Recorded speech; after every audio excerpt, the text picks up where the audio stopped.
Hello friends, मैं JP Singh स्वागत करता हूं आपका केमिस्ट्री गुरुजी चैनल में।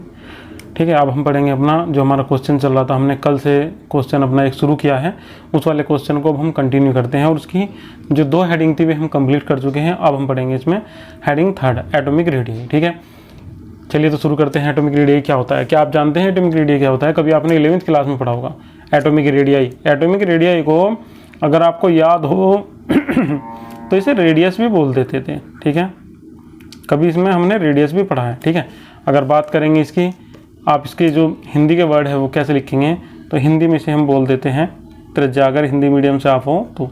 ठीक है, फिर अगर हम इसकी बात करेंगे एटम की, तो इसे हम बोल देते हैं क्या? परमाणु। ठीक है, तो एटॉमिक रेडियस का मतलब क्या होता है? परमाणु त्रिज्या से होता है। ठीक है, एटॉमिक रेडियस क्या होता है? परमाणु त्रिज्या होता है।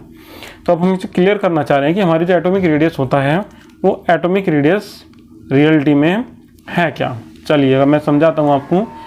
हमने पढ़ रखा है जो एटम है उसके जो बीचों बीच होता है, बिल्कुल बीच में जो सेंटर पॉइंट में जो होता है वो क्या होता है उसके? वो होता है न्यूक्लियस। ठीक है, जो बिल्कुल सेंटर पॉइंट पे होता है वो क्या होता है? न्यूक्लियस होता है।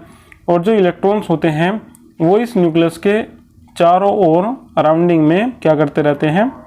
घूमते रहते हैं। ठीक है, इस टाइप से हमने बना दिया। अब ये हमारे पास में, सपोज कीजिएगा ये हमारे पास में कोई एटम था जो मैं अभी आपको यहाँ बना के दिखा रहा हूँ। ठीक है, तो इसमें कितनी सेल्स हैं?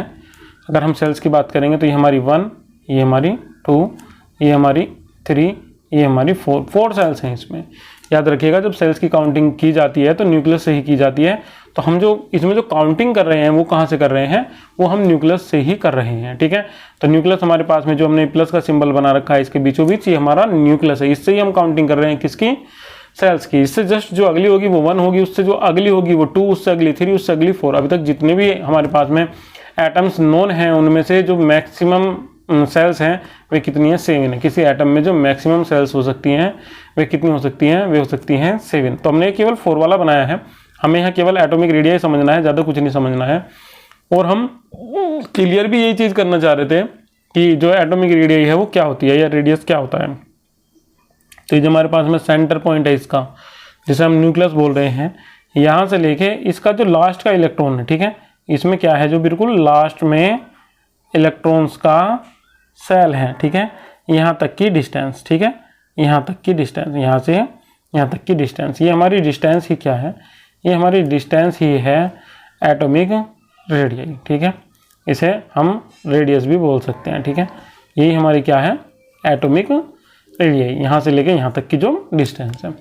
ठीक है, मतलब आप समझिएगा, किसी भी एटम के न्यूक्लियस से लेकर उसका जो आउटर मोस्ट सेल होता है वहाँ तक की डिस्टेंस को हम क्या बोल देते हैं? Atomic radius. ठीक है, तो आपको एटॉमिक रेडियस यहाँ से समझ में आ गया होगा। ठीक है, न्यूक्लियस से आउटर मोस्ट सेल, ये जो सबसे लास्ट की सेल होती है इसे हम क्या बोल देते हैं? इसे हम बोल देते हैं आउटर मोस्ट सेल। ठीक है, जो सबसे लास्ट में होता है वो हमारा क्या होता है? आउटर मोस्ट सेल होता है। ठीक है, तो ये जो हमारा सबसे लास्ट में हमें दिखाई दिया ये हमारा क्या है? ये हमारा आउटर मोस्ट सेल है। तो ये आपको समझ में आ गई होगी एटॉमिक रेडियस। अब हम बात करेंगे ट्रांजिशन एलिमेंट्स की। हमें कंपेयर भी करना है किसका? 3D का, 4D का और 5D का। हमने 3 सीरीज यहाँ ली हुई हैं। सीरीज फर्स्ट हमारे पास में है, सीरीज सेकंड है और सीरीज थर्ड है। ठीक है, फर्स्ट वाली सीरीज को हम क्या बोल देते हैं? इसमें 3D ट्रांजिशन सीरीज, सेकंड वाली को 4D ट्रांजिशन सीरीज और जस्ट उससे अगले वाली को, थर्ड वाली को हम क्या बोल देते हैं? इसमें 5D ट्रांजिशन सीरीज। ठीक है, तो अब आप इस बात का भी ध्यान करिएगा थोड़ा सा। ठीक है, तो अब हमें क्या काम करना है? कंपेयर करना है तीनों का और इनकी एटॉमिक रेडियस के बारे में पढ़ना है, कब बढ़ेगी कब घटेगी। तो सबसे शुरू में तो जो एटॉमिक रेडियस होगी वो घटेगी, बीच में जाके कैसी हो जाएगी? रुक जाएगी। रुकने के बाद में जब हम एंड में जाएंगे वो फिर दोबारा से बढ़ जाएगी। इसका रीजन हम पहले ही पढ़ चुके हैं जब हमने पढ़ी थी इसकी फर्स्ट ट्रांजिशन सीरीज। तो हमने उसमें 2 पॉइंट पढ़े थे इसमें। इसका जो कारण होता है, जो इसका रीजन है, वो इसके रीजन होते हैं 2। वे 2 रीजन कौन से होते हैं? एक रीजन तो होता है इसमें न्यूक्लियर फोर्स। ठीक है, जो न्यूक्लियर फोर्स होता है एक तो होता है इसका रीजन ये, और जो दूसरा था इसका रिपल्सन फोर्स। ठीक है, दूसरा क्या था इसका रीजन? Repulsion force. ये 2 रीजन होंगे इसके, बढ़ने के, घटने के, स्थिर होने के, वो भी मैं आपको भी समझा दूंगा। ठीक है, चलिए एक बार मैं आपको समझा देता हूँ। जब हम एटम में बात करेंगे शुरुआत में, तो जब हम एटॉमिक नंबर से चलेंगे 21, 22, 23, 24। तो इसमें क्या होता है, जब ऐसे ऐसे चलते हुए लगातार हम जाते हैं तो जो न्यूक्लियर अट्रैक्शन फोर्स होगा हमारा, ठीक है, जो हमारा क्या है, न्यूक्लियर अट्रैक्शन फोर्स, ठीक है, जो हमारा न्यूक्लियर अट्रैक्शन फोर्स है, इधर चलने पे वो लगातार क्या होता है, इंक्रीज होता है। ठीक है, लगातार कैसा होगा, इंक्रीज होगा। मगर एक दूसरी कंडीशन होता है, एक दूसरा फोर्स होता है, जिसे अभी हम क्या बोल रहे थे, रिपल्सन फोर्स। ठीक है, रिपल्सन फोर्स। ये जो रिपल्सन फोर्स है ये लगता है इलेक्ट्रॉन्स के बीच में। जो इलेक्ट्रॉन के बीच में लगता है वो क्या है, उसे हम यहाँ क्या बोल रहे हैं, रिपल्सन फोर्स बोल रहे हैं। अभी हमने समझा था क्या, ये हमारे पास में न्यूक्लियस था, इसके चारों ओर अराउंडिंग कर रहे हैं कौन, इलेक्ट्रॉन्स। तो जो इलेक्ट्रॉन्स हैं, इलेक्ट्रॉन्स और इलेक्ट्रॉन्स पे कैसा चार्ज होता है, सेम चार्ज होता है, समझिएगा। एक पे भी नेगेटिव चार्ज है, दूसरे पे भी क्या है, नेगेटिव चार्ज। तो एक दूसरे को क्या करेंगे, रिपल करेंगे। ठीक है, एक दूसरे को क्या करेंगे, ये रिपल करेंगे, दूर धकेलेंगे एक दूसरे को। ठीक है, और इस वाले ही फोर्स को हम क्या बोल रहे हैं, रिपल्सन फोर्स। जब उसके पास में, अब देखिएगा साइज घटता हुआ जा रहा है, जैसे हम इधर से चलेंगे इधर को चलते हुए जा रहे हैं, लगातार साइज उसका घटता हुआ जा रहा है, डिक्रीज हो रहा है जो साइज है एटम का। जैसे ही हम इधर को चलते चले गए तो एक कंडीशन ऐसी आएगी कि जो रिपल्सन फोर्स है वो बढ़ना शुरू हो जाएगा बीच में। ठीक है, रिपल्सन फोर्स लगातार बढ़ता हुआ जाएगा और जो न्यूक्लियर अट्रैक्शन फोर्स है वो भी लगातार इधर को बढ़ता हुआ जा रहा है। तो एक कंडीशन ऐसी आएगी कि जब इसका और इसका दोनों का जो इफेक्ट होगा, न्यूक्लियर अट्रैक्शन फोर्स का और जो रिपल्सन फोर्स है, इसका जो इफेक्ट होगा वो कैसा हो जाएगा, मिनिमाइज हो जाएगा। एक तरीके से ये समझिएगा कि नॉर्मल हो जाएंगे दोनों के दोनों। ठीक है, कोई वहाँ अपना कोई भी प्रभाव शो नहीं कर पाएंगे। उस कंडीशन में जो एटॉमिक रेडियाई है वो कैसी हो जाएगी, कांस्टेंट सी हो जाएगी, रुक जाएगी, स्थिर हो जाएगी। ठीक है, ना बढ़ेगी ना ही घटेगी, 2-3 के बीच में ऐसी आएगी। जब और आगे को चलेंगे तो उसमें प्रोटॉन्स लगातार बढ़ते जा रहे हैं, इलेक्ट्रॉन्स बढ़ते जा रहे हैं। तो इस कंडीशन में रिपल्सन जो फोर्स होगा वो न्यूक्लियर अट्रैक्शन फोर्स से भी ज़्यादा हो जाता है। इस कंडीशन में जो एटॉमिक रेडियस है वो बढ़ जाती है। ठीक है, चलिएगा अब हम इसका रीजन पढ़ लेते हैं जो आज हम पढ़ने वाले हैं अपनी थ्योरी में। तो चलिएगा अब अपनी थ्योरी शुरू करते हैं। थ्योरी में हमने लिखा हुआ है इसमें, in general the atomic radii of transition elements, जो जर्नली एटॉमिक रेडियाई होती है किसकी, ट्रांजिशन एलिमेंट्स की, ऑफ ए गिवन सीरीज। ठीक है, जो सीरीज हमें यहाँ दी हुई है। अब सीरीज कौन सी दी हुई है प्यारे बच्चों, सीरीज हमें दी हुई है यहाँ 4D और 5D। उनका ही हम लगातार क्या कर रहे हैं, बार बार हम उन्हें ही देख रहे हैं, उनका ही हम यहाँ विश्लेषण कर रहे हैं। ठीक है, इसके बाद में हमने देखा है elements of a given series decrease as the atomic number increase but decrease become small after midway and then it increase towards the end of series. ध्यान से समझेगा, यहाँ वही लाइन लिखी है जो मैं अभी आपको 2 मिनट पहले समझा रहा था। ठीक है, यहाँ हमने लिखा हुआ है क्या, the atomic radii of transition elements की, जो ट्रांजिशन एलिमेंट्स की एटॉमिक रेडियाई है ऑफ ए गिवन सीरीज, दी हुई सीरीज में डिक्रीज घटती है as the atomic number increase, जब एटॉमिक नंबर इंक्रीज होते हैं। जब एटॉमिक नंबर इंक्रीज होता है हमें दी हुई सीरीज में, तो जो हमारी एटॉमिक रेडियाई है वो क्या होती है, वो डिक्रीज होती है। बट लेकिन जो हमारी डिक्रीज है, ठीक है, decrease become small after decrease become small after Midway. ठीक है, बीच तक ही वो धीरे धीरे से घटती है, जब हम बीच में पहुंचते हैं इसके, एंड देन इट इंक्रीज, और बीच के बाद में ये बढ़ना शुरू हो जाती है, इंक्रीज टूवर्ड्स द एंड, और बाद तक ये बढ़ती रहती है ऑफ द सीरीज, और फिर ये सीरीज में बाद तक बढ़ती रहती है। ठीक है, तो इसमें हमें ये लिखा हुआ है कि जो सीरीज हमें दी हुई है इनमें शुरुआत में जो हमारे पास में एटॉमिक रेडियाई है वो घटती है, बीच में जाने के बाद में बहुत ही कम घटती है, और फिर उसके बाद में आगे चलने पर ये बढ़ना शुरू हो जाती है। ठीक है, फिर इसके बाद में हमने लिखा हुआ है यहाँ, smaller behaviour has been observe, बहुत ही छोटा सा उसका जो बढ़ने का गुण होगा वो हमें दिखाई देगा, जो प्रॉपर्टी होगी वो दिखाई देगी in the elements of second and third transition series. ठीक है, यहाँ हमने लिखा हुआ है कि similar behaviour has been observed in the elements of second and third series. जो सेकेंड और थर्ड सीरीज के एलिमेंट्स हैं वो एटॉमिक रेडियाई में सेम कंडीशन दिखाते हैं, सेम बिहेवियर दिखाते हैं। ठीक है ना, सिमिलर बिहेवियर अर्थात समान व्यवहार, ठीक है, दिखाते हैं इसमें ये। The atomic radii of these elements are given in the following table. जो एटॉमिक रेडियाई है वो हमने नीचे दी गई टेबल में ले रखी हैं, लिख रखी हैं, टेबल से आपको सही से समझ में आ जाएगा। ठीक है, चलिए टेबल पे चलते हैं, ये आपको समझ में आगे होगा। जब हम इसे एक बार रिकॉल करेंगे तब मैं आपको फिर दोबारा से इसकी हिंदी एक्सप्लेन करने की कोशिश करता हूँ। यहाँ देखिएगा ये जो हमने सबसे शुरू में ली हुई है, ये जो हमारी ये वाली सीरीज है जो आपको रेड से दिखाई दे रही है ये इस वक्त, ये हमारी कौन सी है, ये हमारी है 3D सीरीज। ठीक है, ये हमारी कौन सी है, ये हमारी 3D सीरीज है।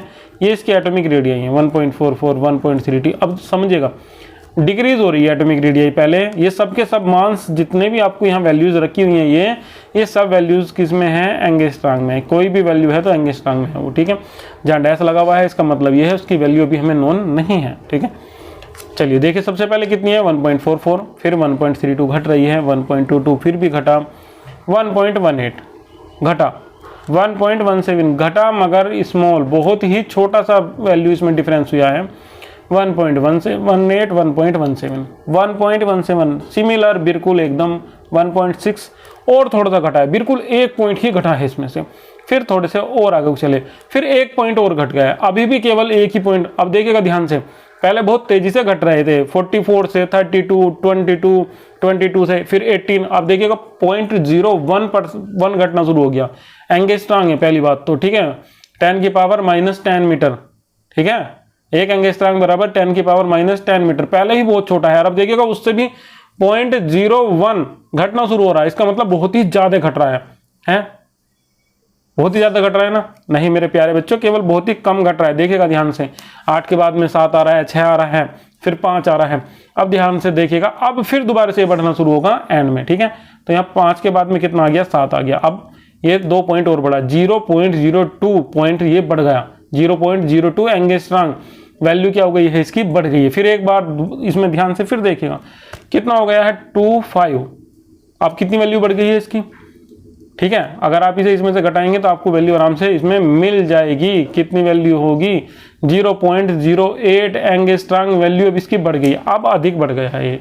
तो इसका मतलब ये है कि जब हम शुरुआत में चलेंगे पहले घटेगी, फिर उसके बाद में कैसी हो जाएगी, सिमिलर सी हो जाएगी, और अगर हम बाद में पहुंचेंगे, इसके एंड में पहुंचेंगे, तो फिर तुरंत ही ये एकदम से क्या होगा, बढ़ जाएगी। ठीक है, अब चलते हैं इसके बाद में हम देखते हैं सेकंड ट्रांजिशन सीरीज को और थर्ड ट्रांजिशन सीरीज को, क्योंकि हमें पता है सेकंड और थर्ड ट्रांजिशन सीरीज में भी कैसा होगा, बिल्कुल सेम होगा, यही कंडीशन होगी, उसमें भी कुछ बदलने वाली नहीं है। चाहे आप इसमें देख लीजिएगा, देखिए यहाँ कितना लिखा हुआ है 1.62, 1.45, 1.34, बहुत ही अभी ज़्यादा डिफरेंस है, 62, 45, 32 बहुत डिफरेंस है अभी। फिर इसके बाद में कितना आ गया है 29, अभी भी डिफरेंस है। ठीक है, 0.05 का नॉन नहीं है, कितना आ गया है 1.25, इसमें भी डिफरेंस है, मगर देखिएगा दूसरा तुरंत ही क्या आया है 1.25, सिमिलर है, सेम है, बिल्कुल एकदम एक ही जैसा है। फिर इसके बाद में 1.28, चलिएगा 3 का अंतर हुआ, थोड़ा सा बढ़ा, फिर यहाँ और थोड़ा सा ज़्यादा डिफरेंस है, और लास्ट में बहुत ही ज़्यादा डिफरेंस है। तो समझिएगा कि जब हम शुरुआत में चलेंगे किसी भी सीरीज में, तो जो एटॉमिक रेडियस है वो पहले घटना शुरू हो जाएगी, जब बीच में जाएंगे तो बहुत ही स्मॉल डिफरेंस उनके बीच में होगा, और जब हम एंड में जाएंगे तो वे फिर दोबारा से बहुत ही तेजी से बढ़ना शुरू हो जाएगी। अब आप चाहे बात कीजिएगा फर्स्ट ट्रांजिशन सीरीज की, चाहे सेकंड ट्रांजिशन सीरीज की, चाहे थर्ड ट्रांजिशन सीरीज की, हर किसी में कैसा होता है, सेम ही होता है, चाहे पहला हो, चाहे दूसरा हो, चाहे तीसरा, कोई सी भी सीरीज इसकी हो, चाहे इसे देख लीजिएगा आप, चेक कर लीजिएगा। ठीक है, कैसा है, सेम। यहाँ कितना आ रहा है 1.69, 1.44, 34, 30। अभी अगर मैं यहाँ बात करूँगा तो कितना अंतर रह गया, केवल 0.4 का। फिर यहाँ 0.28, 0.26, यहाँ कोई अंतर नहीं है, 0.3 सॉरी, और यहाँ कितना आ जाएगा इसमें 0.05, फिर यहाँ बहुत ज़्यादा डिफरेंस हो गया। तो ये समझिएगा आप ध्यान से, शुरुआत में घटेगी, बीच में स्टेबल हो जाएगी, ठीक है, सिमिलर सी हो जाएंगी, और अगर आप बाद में जाएंगे तो फिर दोबारा से क्या होगा, बढ़ जाएगी। चलिएगा, ये अब आपको समझ में आ गया होगा। अब हम पढ़ते हैं अपनी इसकी, जो हमने इसके बाद में लिखा हुआ है, इनकी कंपेयर कैसे करिए है हमने 3D की, 4D की और 5D की। चलिएगा कंपेयर को देखते हैं। चैनल पर नए हैं तो सब्सक्राइब कर लीजिएगा, वीडियो को लाइक कीजिएगा और चैनल को अधिक से अधिक शेयर कीजिएगा। इन जर्नल एटॉमिक रेडियाई, जो जर्नल एटॉमिक रेडियाई होती है वो कैसी होती है, इंक्रीज होती है while going down the group, जब हम किसी ग्रुप में चलते हैं। ठीक है, वाइल डाउन द ग्रुप, जब हम किसी ग्रुप में नीचे चलते हैं। तो कुछ ऐसे बताया गया है कि जब हम किसी ग्रुप में चलते हैं, यहाँ देखिएगा, जब हम किसी ग्रुप में ऊपर से नीचे चलते हैं तो क्या होती है, इंक्रीज होती है। ठीक है, इंक्रीज होती है, बिल्कुल एकदम सही बात है। ऊपर से नीचे चलेंगे तो जो एटॉमिक रेडियाई है वो इंक्रीज होती है, क्यों, क्योंकि जो नंबर ऑफ सेल्स हैं वो इंक्रीज हो जाएंगी। ये हम पढ़ चुके हैं, नंबर ऑफ सेल्स जितना अधिक होंगी एटॉमिक रेडियाई भी उतनी ही अधिक होगी। तो ये इस बात पर डिपेंड करता है कि एटॉमिक रेडियाई जो है वो सेल्स पे डिपेंड करेगी। ठीक है, तो हमें देखना पड़ेगा कि एटॉमिक रेडियाई सेल्स कितनी है, एटम्स में सेल्स कितनी हैं, सेल्स जितनी ज़्यादा होंगी एटॉमिक रेडियाई उतनी ही अधिक होगी, ठीक है, उतनी ज़्यादा इंक्रीज हो जाएगी। देखिए फिर इसके बाद में हमने क्या लिखा है, यहाँ हमने लिखा हुआ है therefore the atomic radii of the elements, ठीक है, यहाँ पर जो एटॉमिक रेडियाई है किसकी, एलिमेंट्स की, therefore the atomic radii of the elements of second transition series have higher values than those of the elements of first transition series, ठीक है, जो सेकेंड ट्रांजिशन सीरीज की जो वैल्यूज हैं किसकी, एटॉमिक रेडियाई की, वे ज़्यादा हैं, वे हायर हैं किससे, फर्स्ट ट्रांजिशन सीरीज से। तो हमने लिखा हुआ भी है, देखिए पढ़िएगा हिसाब, ठीक है, therefore the atomic radii of the elements of second transition series, जो सेकंड ट्रांजिशन सीरीज है उसके जितने भी एलिमेंट्स हैं उनकी एटॉमिक रेडियाई हायर वैल्यूज, अधिक वैल्यू रखती है, हायर का मतलब अधिक से है और वैल्यू का मतलब मान से है, ठीक है, अधिक मान होते हैं उनके, then those of the elements of first transition series, first transition series से ज़्यादा होते हैं उनके मान। दिस इज ड्यू, ये किस कारण से होता है, due to increase the number of electron shells, जो इलेक्ट्रॉन सेल्स हैं वो उसमें ज़्यादा हो जाती हैं। हमें पता है जो 3D ट्रांजिशन सीरीज आएगी वो सबसे पहले आएगी, ऐसे आएगी, जो 4D आएगी वो इसके बाद आएगी, फिर इसके बाद में 5D आएगी वो बाद में आएगी, तो इस टाइप से आएंगे। तो जब हम नंबर ऑफ सेल्स की काउंट करेंगे तो ऊपर से नीचे चलने पे वे क्या होते हैं, बढ़ते हैं, इंक्रीज होते हैं, ठीक है। तो इसमें जो सेल्स होंगी इसमें एक ज़्यादा, इसमें एक और ज़्यादा होगा। तो जो हमारे पास में 5D होगा, जो 3 ट्रांजिशन सीरीज होगी उसकी जो एटॉमिक रेडियाई होगी, ठीक है, जो 5D ट्रांजिशन सीरीज होगी उसकी जो एटॉमिक रेडियाई होगी वो 3D ट्रांजिशन सीरीज की एटॉमिक रेडियाई से कैसी होगी, ज़्यादा होगी, ठीक है।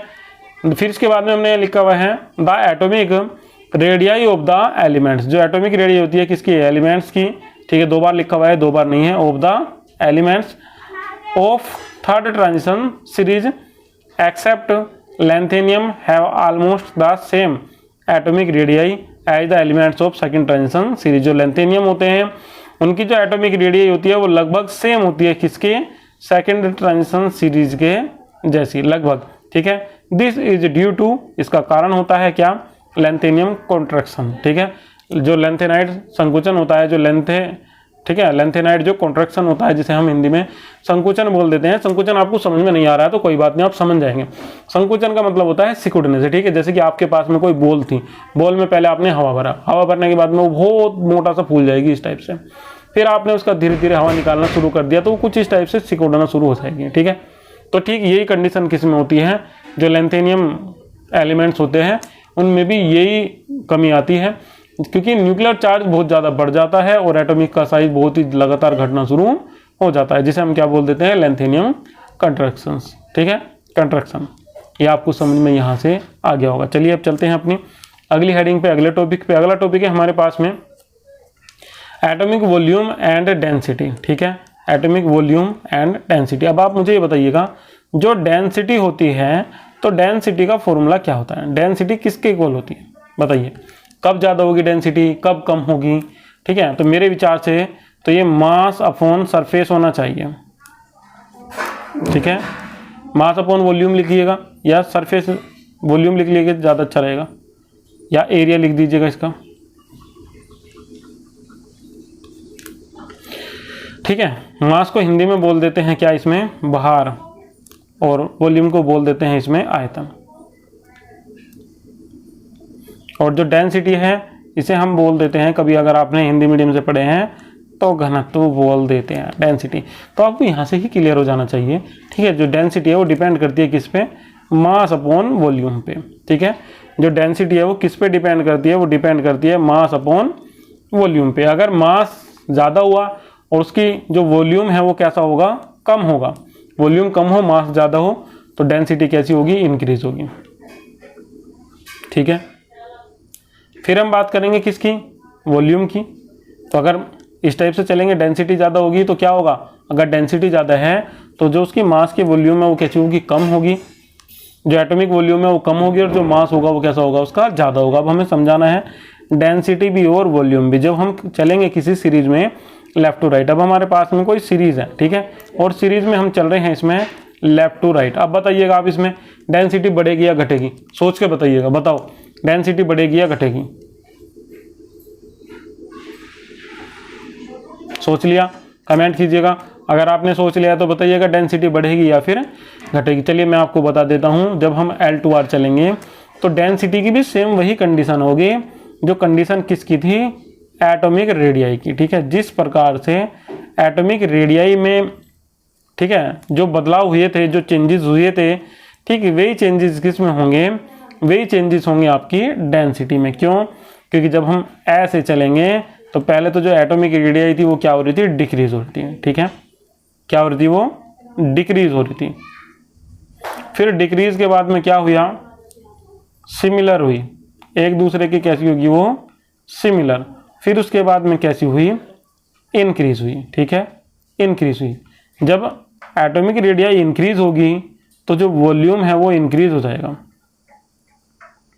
जो वॉल्यूम है वो क्या हो जाएगा, वो इंक्रीज हो जाएगा। समझिएगा बात को, वो क्या हो जाएगा, इंक्रीज। और जब एटॉमिक रेडियाई डिक्रीज होगी तो क्या होगा, उसका जो उसका वॉल्यूम होगा वो कैसा हो जाएगा, डिक्रीज हो जाएगा। वॉल्यूम कैसा हो जाएगा, डिक्रीज। ठीक है, अब आप एक चीज समझिएगा, जब वॉल्यूम कम हो, अभी हमने पढ़ा था डेंसिटी किसके इक्वल थी, अभी हमने पढ़ा था मास अपॉन वॉल्यूम के। मास ज़्यादा होगा, वॉल्यूम कम होगी, डेंसिटी ज़्यादा आएगी। वॉल्यूम ज़्यादा हो जाए और मास कम हो जाए तो डेंसिटी कैसी आ जाएगी, कम। अगर आप बात करेंगे किसी की भी, तो जब हम शुरुआत में चलते हैं तो जो एटॉमिक रेडियाई है वो घटती है, इसका मतलब जो उसका हमारे पास में जो वॉल्यूम आ रहा है वो क्या है, उसका वॉल्यूम घट रहा है। तो शुरुआत में क्या होगा, जो डेंसिटी होगी वो क्या होगी, वो होगी इंक्रीज। शुरुआत में कैसी होगी, इंक्रीज होगी। बीच में को कैसी हो जाएगी, सिमिलर हो जाएगी। ठीक है, सिमिलर हो जाएगी। और जब एंड में पहुंचेंगे तो फिर दोबारा से कैसी हो जाएगी, डिक्रीज हो जाएगी। ठीक है, देखिएगा सेम चला है। शुरुआत में यहाँ क्या हुआ था, एटॉमिक रेडियाई डिक्रीज हुई थी, फिर सिमिलर हो गई थी, फिर बाद में इंक्रीज हुई थी। यहाँ क्या हुआ है, पहले क्या हुआ है, ये इसमें इंक्रीज हुआ है, बीच में कैसी हो गई है, सिमिलर सी हो जाएगी, और बाद में कैसी हो जाएगी, ये हमारे पास में डिक्रीज। चलिएगा पढ़ते हैं इसके बारे में, जो हमने इसकी यहाँ थ्योरी लिखी हुई है। देखिएगा यहाँ हमने लिखा हुआ है इसमें, atomic volume show the trend in the periodic and the group as the atomic radius. ठीक है, जो वॉल्यूम है किसकी, एटम्स की, वो किस पे डिपेंड करती है, सॉरी ये जो हमारे पास में डेंसिटी है ये किस किस पे डिपेंड करती है। ठीक है, हम यही समझा रहे थे यहाँ।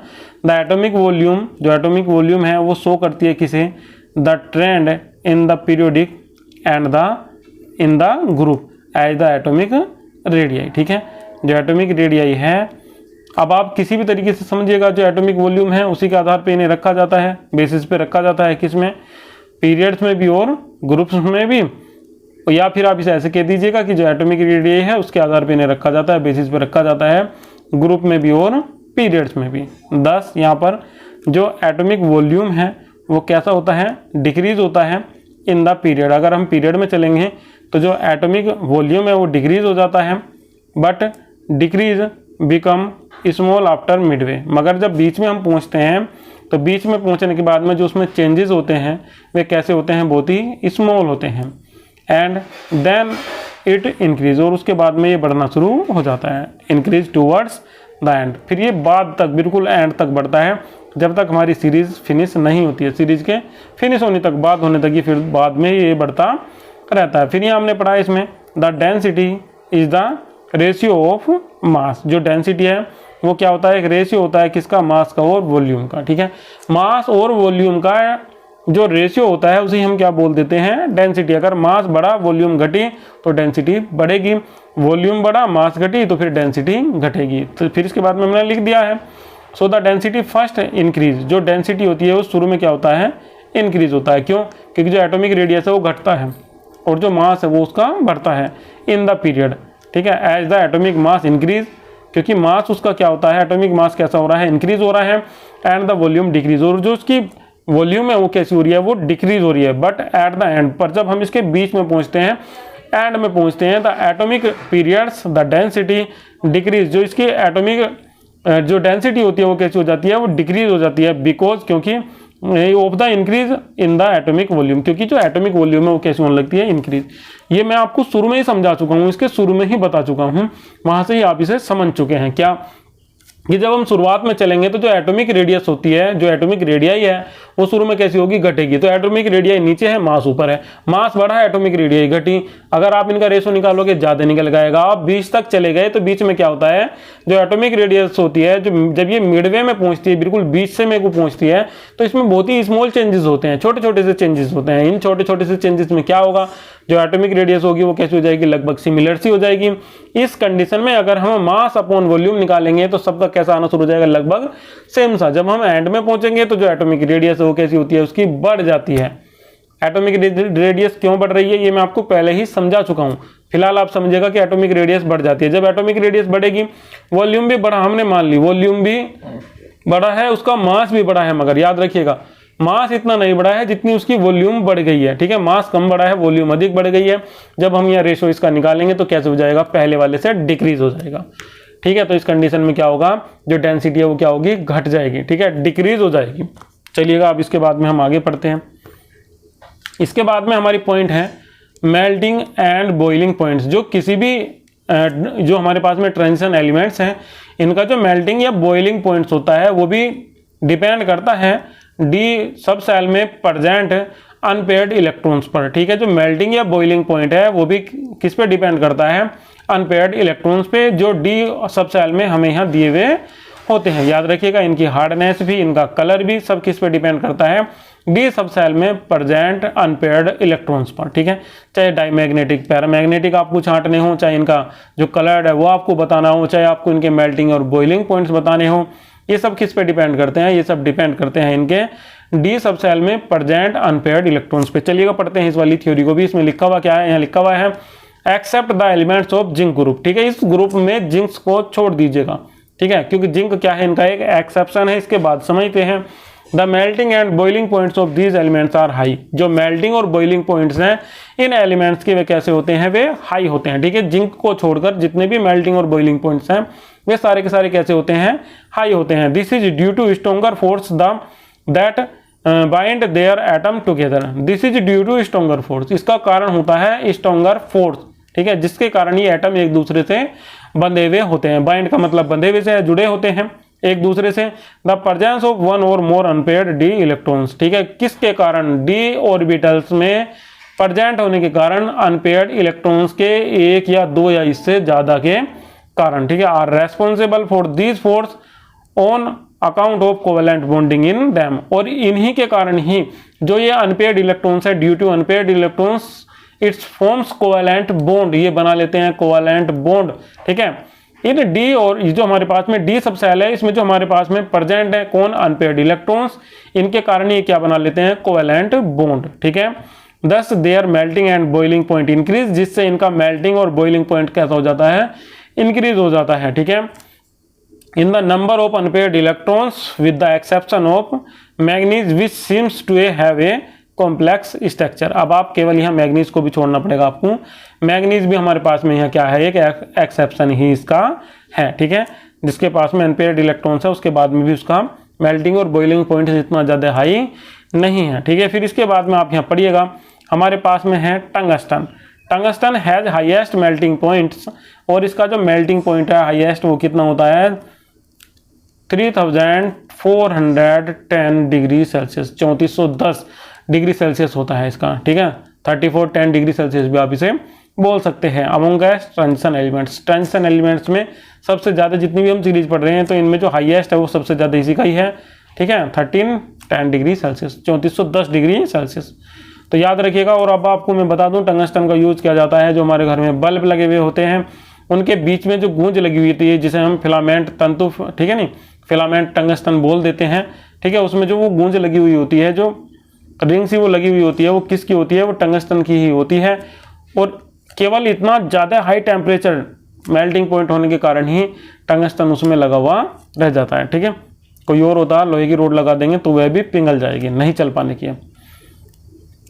ट्रांजिशन एलिमेंट्स, इसके बाद में हम पढ़ते हैं द एटम ऑफ जिंक। जो जिंक एटम है हमारे पास में ग्रुप में, elements have completely filled D orbitals. जो जिंक एलिमेंट है हमारे पास में, जो जिंक एटम है इस ग्रुप में, वो कंप्लीटली फिल्ड होता है। ठीक है, पूर्ण रूप से भरा हुआ होता है, कंप्लीटली फिल्ड होता है। किससे, इलेक्ट्रॉन से। इसके पास में कोई भी अनपेयर्ड इलेक्ट्रॉन्स नहीं होते हैं। They therefore can not form covalent bonds, और ये कोवेलेंट बॉन्ड भी नहीं बनाता है। Has the melting point of zinc, cadmium and mercury. अब कुछ के यहाँ मेल्टिंग पॉइंट्स और हमने दे रखे हैं, कितने हैं यहाँ हमारे पास में, for 9.5 degree Celsius, 320 degree Celsius and -38.4 degree Celsius. ठीक है, तो यहाँ जो सबसे कम है वो किसका है, वो मरकरी का ही है। कितना है, -38.4 डिग्री सेल्सियस। ठीक है, आज की वीडियो में इतना ही प्यारे बच्चों, मेरे दोस्तों। अब मिलेंगे हम अगली वीडियो में। ये हमारा क्वेश्चन अगली वाली वीडियो में फिनिश हो जाएगा। वीडियो आपको कैसी लगी कमेंट बॉक्स में बताना ना भूलिएगा। ठीक है, वीडियो को लाइक करना भी मत भूलिएगा और अधिक से अधिक इसे शेयर भी कीजिएगा। Thank you.